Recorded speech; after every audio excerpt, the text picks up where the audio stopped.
Welcome to Delos, where you can escape to a dream vacation in one of 3 themed locations. One is Medieval World, where you can become a gallant knight, or you could visit Roman World, a lustful haven for anyone looking for relaxation and romance. Finally, there's Western World, a lawless recreation of early pioneer life. These worlds are populated by androids that are each designed to play different characters. They resemble humans nearly perfectly. They have flesh and blood, and they all play their roles perfectly to totally immerse you in this reality. Some will be friendly or rude. Some will want to sleep with you, and others will want to fight you. But don't worry, you're the star of the show, and no real harm will ever come to you.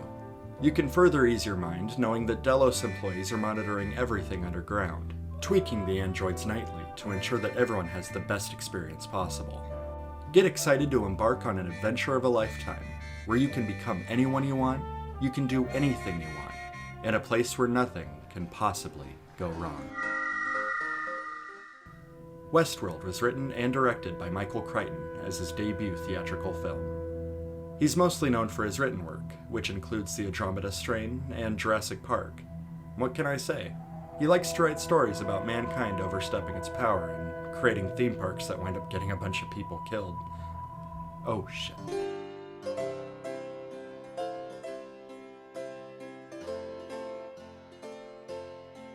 One thing this movie does very well is making these amusement parks feel totally grounded. It accomplishes this by centering the movie around 2 friends that are visiting Westworld. John is already familiar with this place, having vacationed here before, and he's struggling to get Peter to totally engross himself. The movie draws attention to the atmosphere of this place, and how they tried to make it feel raw and authentic. Peter complains about the discomfort of the inn, and he fails to fall into character because it all feels a bit too silly. But it doesn't take too long before he starts having a good time.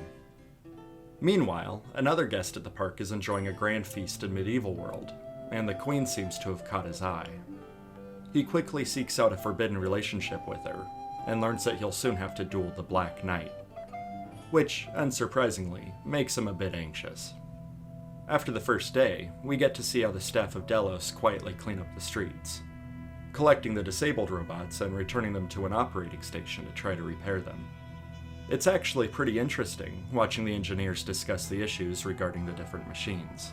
But then during a meeting, it's revealed that the robots have been malfunctioning more and more often, and it's referred to as a type of computer virus, a term that came to exist because of this movie. The whole movie up to this point has been nothing short of fantastic, and the world building has been completely believable. But then the lead scientist says the dumbest thing I've ever heard in my life. We aren't dealing with ordinary machines here. These are highly complicated pieces of equipment, almost as complicated as living organisms. In some cases, they've been designed by other computers. We don't know exactly how they work. But that's okay. The movie occasionally has some flawed logic, and it immediately redeems itself with a sequence of them rebooting the park the following morning. This movie is all about the little details, and although it's not very exciting at first, it's consistently interesting and moderately entertaining. Almost every scene so far has been constructed in a way to engross you in how this park operates on a day-to-day basis. But then while the friends are hanging out in the desert, a snake comes along and attacks, striking John and injuring him just before they take it out. Delos sends a team to collect the dead snake and investigate. Obviously, they're programmed to never injure a guest, but they discover that the snake's logic systems completely failed. While it's totally unacceptable that a guest was injured, and they failed to guarantee safety, they shrug it off. There's no need to panic. Everything's perfectly fine. Why not? Between exploding jailhouses and comically violent bar fights, I don't think you could convince me that this place was ever totally safe. I'd say it's downright dangerous, or at least negligent. It's not unlikely that you would leave Westworld with a bunch of scrapes and bruises, caused directly by the machines themselves. Maybe that's part of the charm of this place, but it seems like all the androids in this park are falling apart. In a following scene, the knight attempts to sleep with one of the castle servants, and she rejects his sexual advances. Something it's not supposed to do. The next morning, the knight is preparing for breakfast, and the Black Knight appears, eager to fight.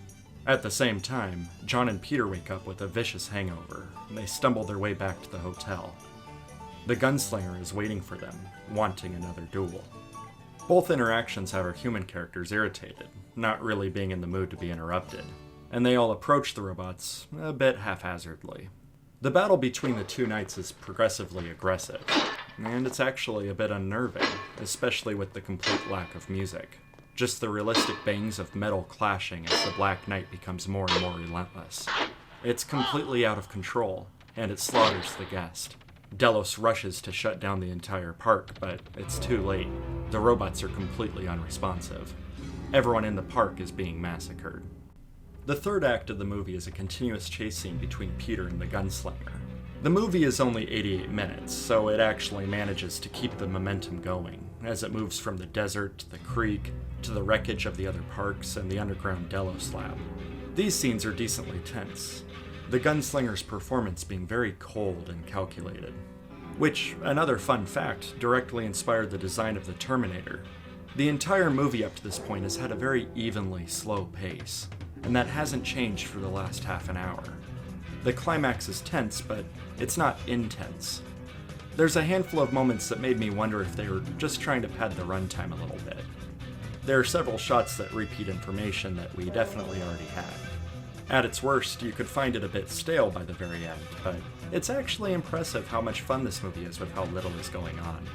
I think Westworld is a delightful and charming movie. It manages to blend a handful of different genres into this hybrid that works decently well, and it has a totally original premise. Don't like westerns? It's a sci-fi movie. Don't like sci-fi movies? Don't worry, it's actually a bit of a comedy. Don't like those either? I was kidding, it's a horror movie. If you ever watched Jurassic Park and you really liked the premise but wished the dinosaurs were actually cowboys, I really think this is the perfect movie for you. It's good stuff. I highly recommend it.